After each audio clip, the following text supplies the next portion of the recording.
Hi friends, welcome back to my YouTube channel study feature. दोस्तों, आज हम इस वीडियो में बात करने वाले हैं कैसे हुआ इजराइल और हमास का जन्म। आखिर क्यों किया हमास ने इजराइल पर हमला, आखिर क्यों दिखा रहे हैं पश्चिमी देश मध्य एशिया में दिलचस्पी। इसके साथ ही अन्य महत्वपूर्ण विषयों पर भी चर्चा करेंगे, तो वीडियो के अंत तक बने रहिएगा। चलिए वीडियो को शुरू करते हैं।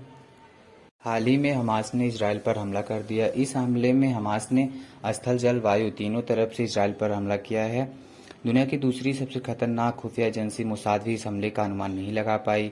उसने लगभग 20 मिनट में 5000 से ज़्यादा मिसाइलों को दागा, जिसके कारण इजराइल का आयरन आर्ट स्वॉर्ड भी इस हमले से इजराइल को सुरक्षा नहीं दे पाया। इजराइल ने भी इस हमले को लेकर कड़ी प्रतिक्रिया दिखाई है। चलिए जानते हैं इजराइल और हमास के बारे में। यदि मैप में देखा जाए तो इजराइल मिडिल ईस्ट का एक देश है और इसी के बगल में स्थित है गाजा पट्टी, जहां से हमास ने इजराइल पर हमला किया है। मैप में ये रहा गाजा पट्टी, इसके ऊपर देखेंगे तो ये रहा वेस्ट बैंक और इजराइल की राजधानी इधर जेरूशलेम है। अब हम बात करेंगे हमास के जन्म कैसे हुआ। 1948 में इजराइल की स्थापना के बाद भी फिलिस्तीन से इजराइल का संघर्ष जारी रहा। इजराइल को जब लगा कि डिप्लोमेटिक लेवल पर वो फिलिस्तीन के सामने कमजोर पड़ रहा है, तो उसने फिलिस्तीन के एक कट्टरपंथी संगठन को फिलिस्तीन के खिलाफ खड़ा कर दिया और इसको नाम दिया हमास। हालांकि हमास की औपचारिक स्थापना 1987 में मानी जाती है। इजराइल जैसे शक्तिशाली देश का आखिर जन्म कैसे हुआ, तो चलिए जानते हैं। प्रथम विश्व युद्ध में ऑटोमन साम्राज्य की पराजय हुई और ब्रिटेन ने फिलिस्तीन पर कब्जा कर लिया। आपको जो ये मैप में हरे रंग का दिख रहा है, ये पहले के समय में ऑटोमन साम्राज्य हुआ करता था, जिसमें बहुत से देश शामिल हुआ करते थे, जैसे तुर्की, इटली, मिस्र आदि। उस वक्त वहाँ ज्यादातर आबादी अरब मुसलमानों की थी और वहाँ यहूदी अल्पसंख्यक थे। 1920 से 1940 के बीच यूरोप में यहूदियों के खिलाफ माहौल बनने लगा। इसी बीच मित्र देश ब्रिटेन को यहूदियों के लिए अलग देश बनाने का काम सौंपते हैं। इसी बीच द्वितीय विश्व युद्ध में हिटलर ने लाखों यहूदियों को मौत के घाट उतार दिया।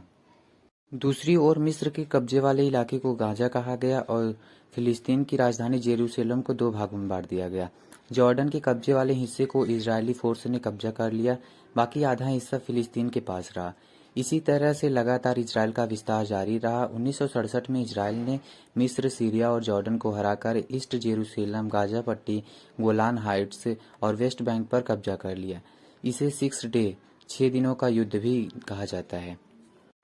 1973 में मिस्र के नेतृत्व में अरब देशों ने एक बार फिर इजराइल पर आक्रमण किया, लेकिन अमेरिका की मदद से इजराइल ने अरब देशों को हरा दिया और मिस्र के बहुत सारे इलाकों पर कब्जा कर लिया, लेकिन बाद में उन इलाकों को छोड़ दिया। इसके बाद 1974 में संयुक्त राष्ट्र यूएन प्रस्ताव संख्या 181 के तहत फिलिस्तीन को दो भागों में बांट दिया गया, एक यहूदियों के लिए तो दूसरा मुस्लिमों के लिए। मिस्र और इजराइल ने 1978 में समझौते की कोशिश की, पर यह लागू नहीं हुआ। 1980 से लेकर 2005 तक लगातार कई छोटे बड़े युद्ध हुए। इसी दौरान इजराइल ने धीरे धीरे अपना कब्जा हटा लिया। 2006 में लगभग 38 साल के कब्जे के बाद इजराइल ने गाजा शहर को छोड़ दिया और बाद में वहां चुनाव हुए, जिसमें हमास की विजय हुई। 2008 तक हमास ताकतवर हो गया और इसके बाद समय समय पर इजराइल और हमास को रुक रुक कर जंग चलती रही। ऐसे में सवाल बनता है कि वर्तमान समय में हमास ने इजराइल पर हमला क्यों किया। आपको बता दें, बीते दिनों में अप्रैल 2023 में इजरायली पुलिस फोर्स ने अल-अक्सा मस्जिद पर हमला कर दिया। अल-अक्सा मस्जिद इजराइल की राजधानी जेरूशलेम में है।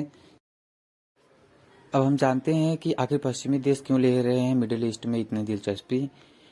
तो पहला तो रीजन ये है कि इजराइल के बगल में भूमध्य सागर स्थित है, जिनसे उनका व्यापार होता है, और इजराइल के दक्षिण में सुएज नहर और लाल सागर है, जिससे वह दक्षिण पूर्वी एशिया में व्यापार करने के लिए सहजता महसूस करते हैं। इसी के साथ अरब देशों में पाए जाने वाले क्रूड ऑयल भी इसका मुख्य कारण है, जिसके कारण पश्चिमी देश यहाँ पर अपनी दिलचस्पी दिखा रहे हैं। उम्मीद करता हूँ आपको आज की हमारी जानकारी अच्छी लगी होगी। मिलते हैं नेक्स्ट वीडियो में नए टॉपिक के साथ। Thank you for watching my video.